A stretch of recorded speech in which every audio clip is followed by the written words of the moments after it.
আসসালামু আলাইকুম এভরিওয়ান, আপনারা সবাই কেমন আছেন? আশা করি আল্লাহর অশেষ রহমতে খুব ভালো আছেন। আমিও আলহামদুলিল্লাহ ভালো আছি। তো আজকে রেসিপি ইউনিক একটা নিমকির রেসিপি শেয়ার করব।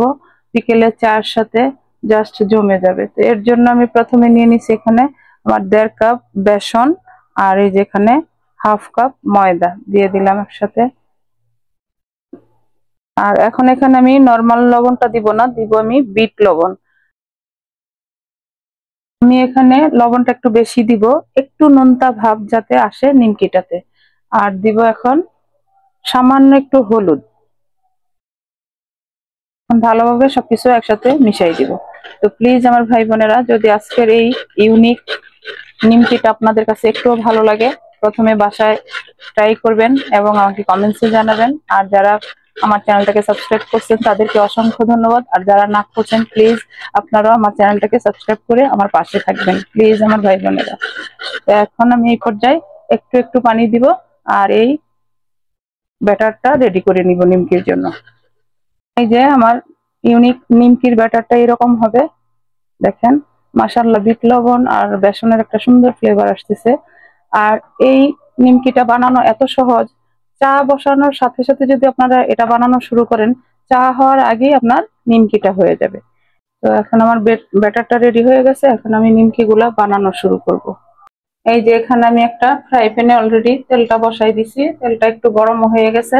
এখন এই পর্যায়ে এখান থেকে আমি 1 চামচ তেল, গরম তেল এই আমার ব্যাটারের মধ্যে দিয়ে দিব।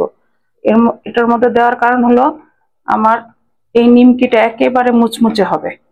এখন একটা গ্লাস নিয়ে নিলাম আর নিব আমি একটা পাইপিং ব্যাগ। এই যে একটা পাইপিং ব্যাগ নিয়ে নিলাম, নিয়ে এর মধ্যে আমি আমার এই বেসনের ব্যাটারটা ঢেলে নিব। এই যে এখন আমি পাইপিং ব্যাগে এই আমার নিমকির ব্যাটারটা ঢেলে নিতেছি। এই যে ঢেলে নিলাম, এখন এই মুখটা বন্ধ করে দিব। এই যে মুখটা বন্ধ করে দিলাম। এখন আমি কেচি দিয়ে সামান্য একটু কাটবো চিকন করে একেবারে। এই যে বানানো শুরু করব নিমকি গুলা। আর চুলার আঁচটা একেবারে লো টু মিডিয়ামের মাঝামাঝি রেখে নিছি।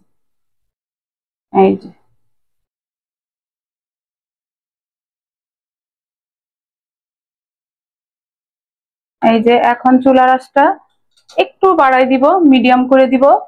যে এখন এই পর্যায়ে আমি নিমকির শেপটা দিয়ে দিব। প্রথমে এইভাবে বাজ করে নিব বা গোল করে নিব। দেখেন মাশাআল্লাহ এখনো কিন্তু নরম আছে, এই নরম অবস্থায় কিন্তু আপনারা এই ভাঁজটা দিয়ে দিবেন নিমকির। এখন এই যে একটা চামচ নিয়ে নিলাম, নিয়ে এই যে শেপটা দিয়ে দিলাম। এখন আমি মুচমুচে করে ভেজে নিব। আর চুলার আঁচটা কিন্তু এখন মিডিয়ামে আছে, মিডিয়ামে রেখে আমি আমার নিমকি গুলা একেবারে মুচমুচে করে ভাজবো। এখন আবার আমি নিমকিটাকে উল্টাই দিব। এখন শুধু উল্টে পাল্টে একেবারে মুচমুচে করে ভাজবো। দেখেন মাশাআল্লাহ হয়ে গেল আমার মুচমুচে ইউনিক নিমকি ভাজা, চার সাথে জাস্ট জমে যাবে। এইভাবে আমি সবগুলি বানাই আবার সার্ভ করে আপনাদের সাথে শেয়ার করব আজকে ইউনিক নিমকি ভাজাগুলা কেমন হইলো। আমার হয়ে গেল আজকের ইউনিক নিমকি ভাজা। মাশাআল্লাহ দেখতে যেমন সুন্দর, খাইতেও তেমনি টেস্টি হয়েছে। তো প্লিজ আমার ভাই বোনেরা, আপনারা অবশ্যই বিকেলে চার সাথে এই নিমকিটা বানিয়ে দেখতে পারেন, আশা করি অনেক ভালো লাগবে। তো আমি একটা নিমকি আপনাদের সাথে শেয়ার করি ভেঙে, যে কতটুকু মুচমুচে হয়েছে। এই যে এটা নিয়ে নিলাম, দেখেন মাশাআল্লাহ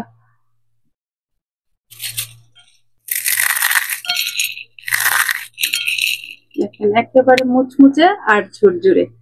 খেতে কতটুকু মজা হবে এখন বুঝতে পারতেছেন তো।